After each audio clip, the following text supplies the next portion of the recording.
Hi team. So we are back with another chapter of The Worst Witch, All at Sea, our fave. We're on chapter 12. So we're going to do 2 today. And last time we left Mildred, she was just hiding in a boat. She'd found a safe place to store Tabby on the holiday. So let's see what happens next. "Where's Ebony, Mill?"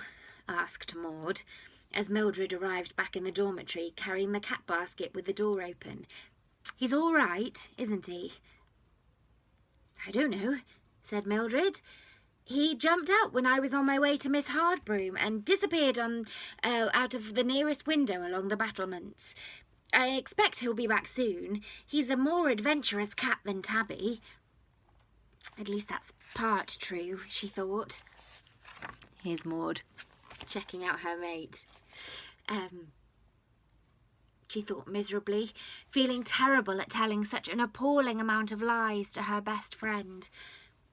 "I think Miss Cackle should have let you keep that moth-eaten stripy rug," jeered Ethel, whose clothes were now all folded into regimented piles on top of her suitcase at the end of her bed. Here she is, very tidy and very cross. "No wonder poor old Ebony's made a bolt for it." Mildred had been working very hard on her spells and could now remember word perfect the spells to change people into pigs, snails, frogs and centipedes, plus the antidote spells to change them back.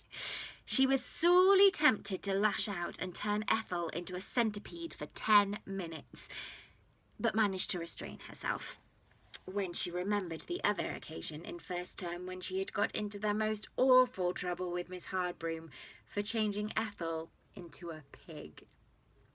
Just at that beginning moment, as if to remind Mildred that it wouldn't have been a good idea at all, Miss Hardbroom materialised in the middle of the room.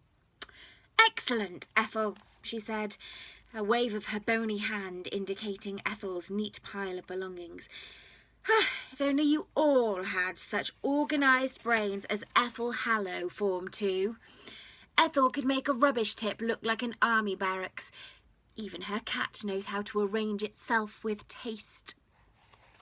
Ethel's cat, Night Star, was sitting bolt upright with his head slightly bowed on top of a pile of cardigans, looking like a statue from a museum. Here he is, very upright and serious. "Ugh, yuck," whispered Mildred to Maud. "Doesn't she make you feel sick?" "I do hope you aren't referring to me, Mildred Hubble," said Miss Hardbroom icily. No, Miss Hardbroom," said Mildred, blushing. "Then who were you referring to, Mildred?" asked Miss Hardbroom. "Ethel Hallow, Miss Hardbroom," muttered Mildred. Here they are, having a little bit of a face-off. "Envy of Ethel's superior qualities will get you absolutely nowhere, Mildred Hubble," snapped Miss Hardbroom. "Apologise to Ethel, please." "Sorry, Ethel," mumbled Mildred. "That's all right, Mildred," said Ethel, smiling sweetly. "We all know you can't help it." "Now then, girls," said Miss Hardbroom, "the rest of the day is yours to study, and the rest after the long flight. Then we will have an early bedtime and hope that the weather is a little less bracing tomorrow so that we can play some games and sports on the beach." Having said this, she vanished. Everyone stood around looking nervous. No one dared to speak for several minutes as they were never sure if she was still there or not.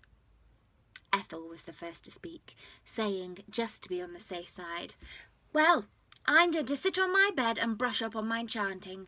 We've got a test during the week, holiday or not." Oh, she's such a madam. Here's Mildred and Ethel having a little set to, and here she is, going to practice her chants. "Good girl, Ethel." Miss Hardbroom's approving tones wafted through the room, making everybody jump. There they are. Woo!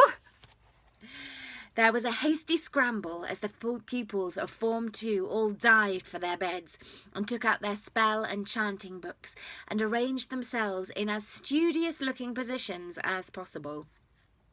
After a while, everyone relaxed and began chatting again. "What will you do if Ebony doesn't come back?" Enid called across the other beds to the bedroom.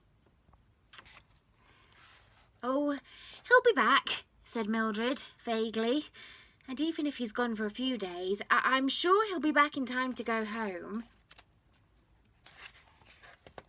Oh, and that's the end of chapter 12. Good job we're doing a double whammy. Here we go, chapter 13. When Mildred woke up the next morning, she had a stiff neck from sleeping behind the window. She sat up to peer out through the mist and saw a watery sun lurking behind the clouds. She is peering out the window. Her first thought was for Tabby, and she crept out of her sleeping bag and clambered into her sports kit of grey Airtex shirt, knee-length black shorts, grey socks and black plimsolls. Miss Hardbroom and Miss Cackle had decreed that everyone was allowed to wear sports clothes for the entire holiday. As it was still very early and rather cold, she wrapped her cloak around her shoulders and tiptoed out of the dormitory. Here she is. Lovely sportswear, pulling up her socks. Seagulls screamed and wheeled around her as she picked her way carefully down the rickety steps to the cove. To Mildred's delight, the sun had burnt through the clouds and mist rolled back across the sea, as if an invisible hand was rolling up a carpet before her very eyes, and there below her lay the sea, sparkling and calm, the boat gently bobbing like a bath toy at the end of the breakwater. Here she is, making her way down the steps.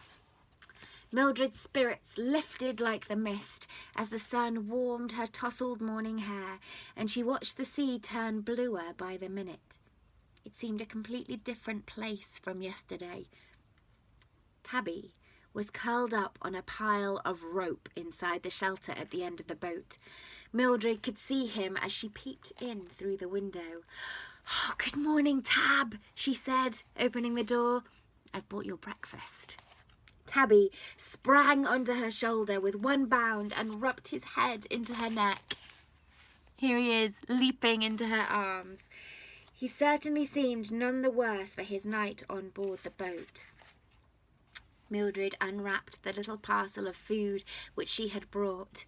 She had saved 3 fish fingers and a lump of soggy mashed potato from dinner the night before. In fact, it was nearly all the dinner, as they had only had 5 fish fingers to start with, as well as baked beans. But she knew Tabby didn't like baked beans, so she had gratefully eaten those herself. She had also brought some milk mixed with water in a plastic bottle she had saved from their breakfast on the flight to the castle. Here he is, tucking into his breakfast. Mildred went and sat on the shingle beach and watched Tabby exploring the seaweed. "I'd better get back, Tab," said Mildred after a while. "They'll all come to investigate if they know I'm down here so early. I'll leave the window open a bit so you don't get too hot. At least there's a nice breeze on the sea. I'll come back this evening and let you out again. Don't you worry now." Here they are, playing on the shingle beach. Gosh. Tabby wasn't at all keen about going back into the cabin. Mildred had to rugby tackle him and stuff him protesting back inside. Oh dear. Poor Tabby, poor Tabby. Everyone was up and in the middle of dressing when Mildred arrived back in the dormitory. "Well, fancy that," said Ethel. "Mildred Hubble, the early riser. Been practicing your broomstick water skiing, have you?" "Something like that," said Mildred. "What a terrific morning," exclaimed Maud, smiling joyfully as she looked out of the window. "Miss Hardbroom just came in and announced that we're going to spend the whole day on the beach." We've all got our swimming costumes on under our PE clothes, Mill. You'd better get yours on too. Oh, and don't forget to bring your swimming hat and your broomstick. The magicians arranged for us to have breakfast on the beach as a special treat. Not too near the boat, I hope, thought Mildred anxiously, worried that someone might see or hear Tabby.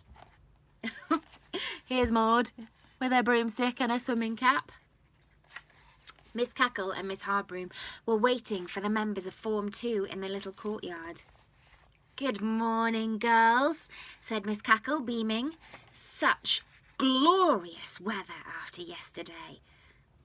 I hope you're all very grateful to be here having this wonderful holiday," snarled Miss Hardbroom, making them all feel guilty as always.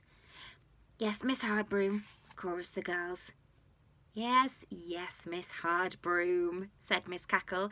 "I'm sure we're all delighted to be here.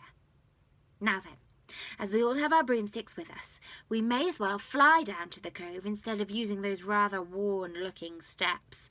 Mr. Rowan Webb has left a veritable feast of breakfast on the beach, so the sooner we get down there, the better, I say.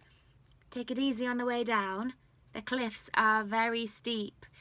I think we should hover our way down rather than attempting a nosedive." That's the end of the chapter. And look at Miss Cackle hovering down. And here they are, Miss Hardbroom and Miss Cackle. Couldn't get more different if you tried. Oh, right. Well, that's the end for this one. Can't wait to hear about the breakfast. Sending lots of love. Bye, girls. Bye.